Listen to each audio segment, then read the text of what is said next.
Hello and welcome to what, at this point anyway, will be the last episode of Sermon Braindump.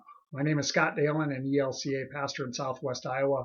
It has been my practice over the course of the last 5.5 years to produce these videos for a couple different reasons. The first of which is to take my brain out of the mode of background work over the course of the week and move in the process of actually preparing the sermon that I'll preach to my congregation for the weekend. That's the first. And the second is allow you, the viewer, who have graciously given of your time, whether this happens to be the first one you've ever seen, or if you have been following along for a long time as a subscriber, to gain some different insight into the assigned text for the week. So that is why I have done these.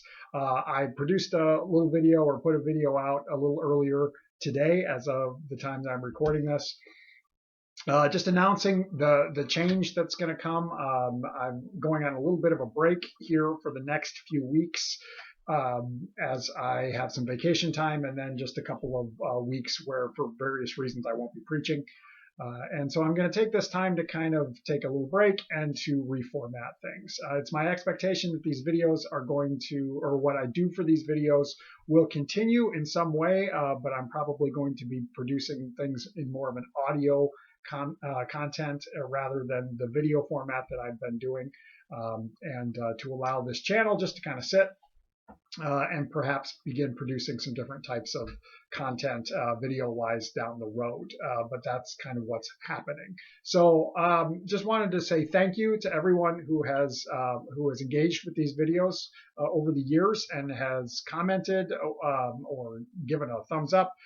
That's been spectacular, and I've appreciated it.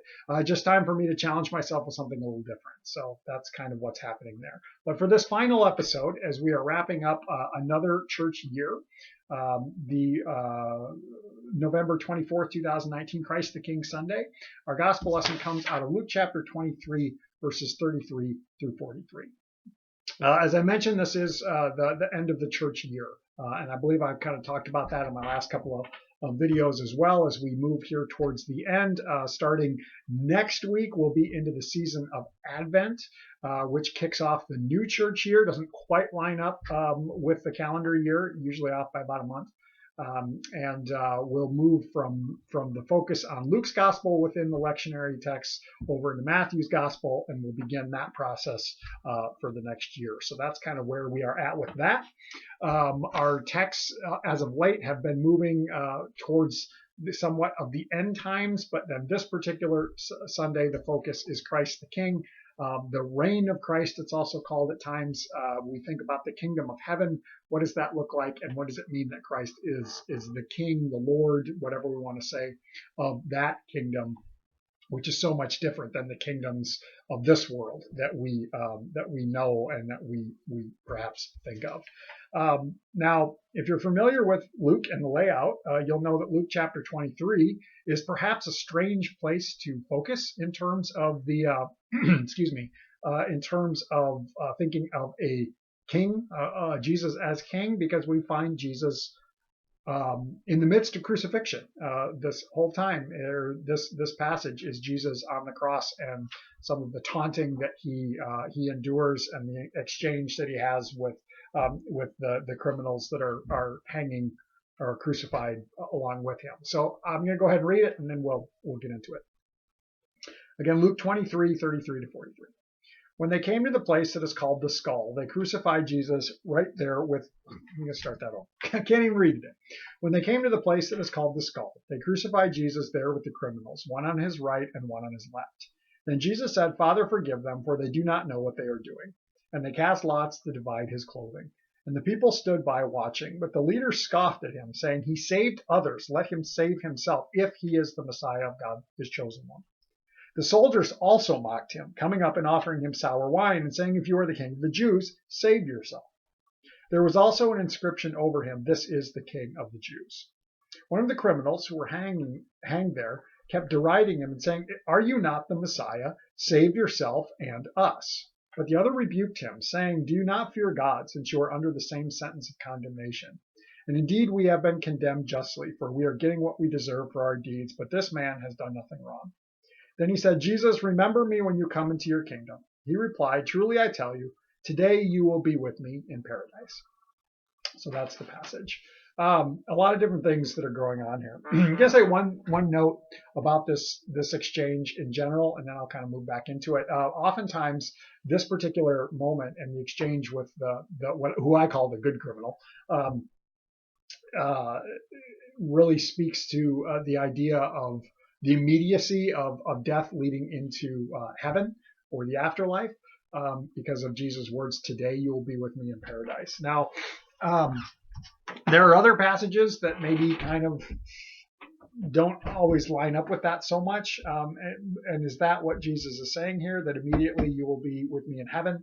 I don't know. Now, on one hand, yeah, I do kind of grab onto that personally and think, well, that's a promise right there. And what does that promise mean for us? But at the same time, if we think about what we express in the Creed, and in the Apostles' Creed specifically is what I'm thinking about, that Jesus, well, we tend to say he descended into hell. A better way of saying that is actually he descended to the dead. He was in the place of the dead, and he was there for 3 days. Well, does that mean then that the guy also crucified is in heaven? And it's kind of like, what? There's some ambiguity there, but the promise does remain, and it's a promise of something more for this individual. Now that being said, I want to kind of back up. There's a lot happening here. Now, again, it's strange perhaps to think of the crucifixion as being the focal point of Christ as king, because the crucifixion, the cross, is a place of weakness. And typically we think of a king or a monarch or a leader as coming from a place of strength. If we consider, especially in Jesus' day, and even perhaps before that, a king could control as much as they were strong enough to control. If you were a weak king and you didn't have much in the way of typically military strength, you wouldn't last very long, and you certainly would not control much. And yet Jesus is coming from a place of weakness. And the kingdom of heaven comes from a place of manifests itself in a place of ultimate weakness. And that, I think, is important to note, that the kingdom of heaven, the kingdom of Jesus, the lordship of Jesus, whatever we want to call it, it is not as the world tends to look to. It's utterly different. And we really see this in Luke's gospel. And perhaps that's why this passage is featured from the year of Luke here on Christ the King Sunday, that there is this great reversal, that what the world expects, what the world looks at, is not what God is up to. But now, that being said, I want to move then into a theme that we kind of have that comes from this, that we continue to hear in the opposition to Jesus, even as he's now being crucified, is save yourself, save yourself, save yourself, save yourself. It comes up over and over and over again. Now, this word is very, very common within the original language, as well as what we call the Septuagint, which is the Greek translation of the Hebrew Scriptures, or what we call the Old Testament. And it pops up a lot, but in this particular passage, it's like 4 or 5 different times that it comes up. Save yourself, save yourself, save yourself and us. But what it all is coming from, it's almost like, if you're the Messiah, prove it. Save yourself. You saved other people, save yourself. If you're the Messiah, and that's what you claimed before when you were healing people and forgiving sins and all that, prove it. Save yourself. We hear that from the religious leaders. We hear it from the soldiers. Now, the soldiers also give a little bit of a twist to what Jesus is actually being crucified for, and that's if you're the king of the Jews, aka insurrection. That's what we know about the Roman Empire and crucifixion. It was a public humiliation execution. Most people, if they're going to be executed, they just beheaded them or hung them or something. But to be crucified was pretty much utilized for political reasons. And it's usually insurrection. Like, if you're rising up against Rome, they're going to crucify you, because it's a brutally perfected torture technique that can last days, and serves a public example of, if you oppose us, this is what's going to happen to you. That's what Jesus is crucified for. That's the charge that he is executed for.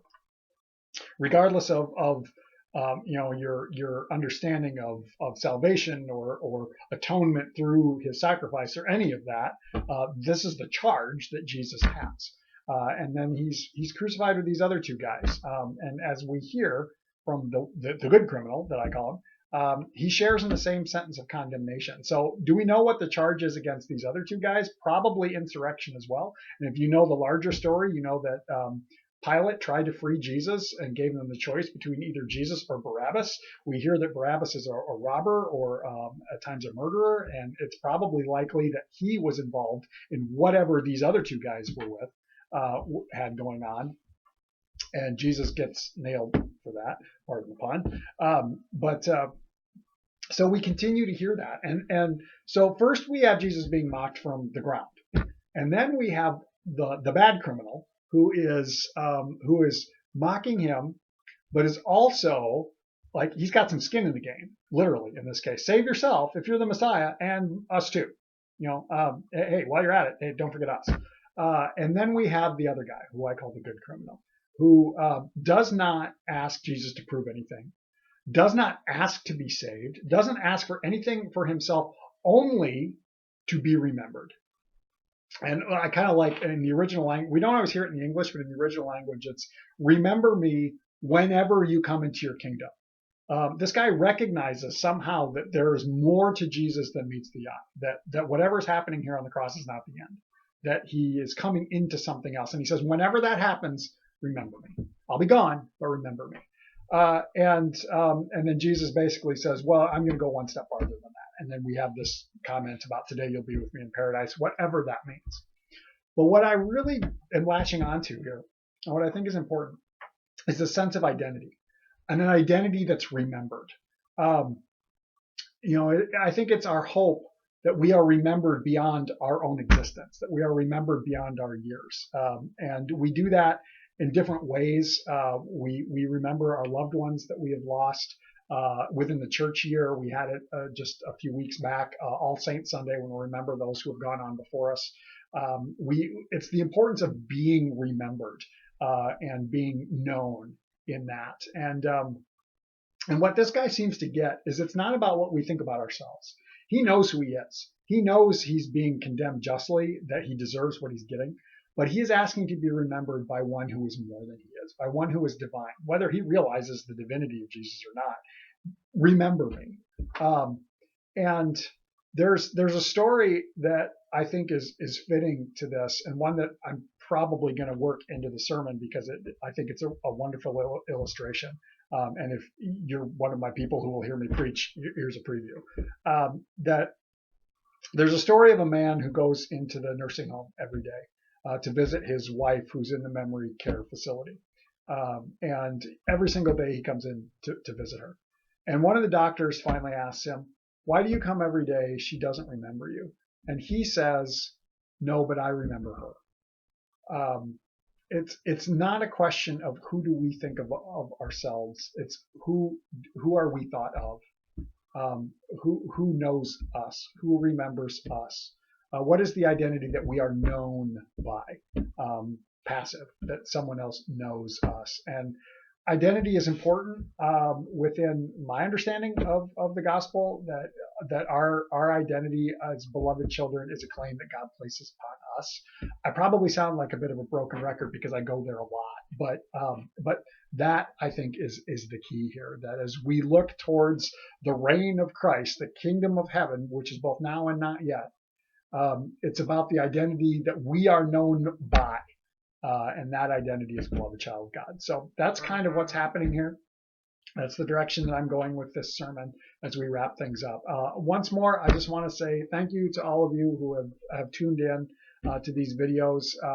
Who knows, maybe down the road I'll pick things back up again and start producing them again, or maybe I'll have a video component to the audio that I'm going to start working on. I'm not quite sure yet. I'm going to let the creative juices flow on that. But as always, if you appreciate these videos and want to support the ministry that has allowed me to do them over the course of the time, I will put the link to my congregation's website down in the comment section, and you can follow the links and support it financially. No pressure to do that, but if you feel so led, those will be there.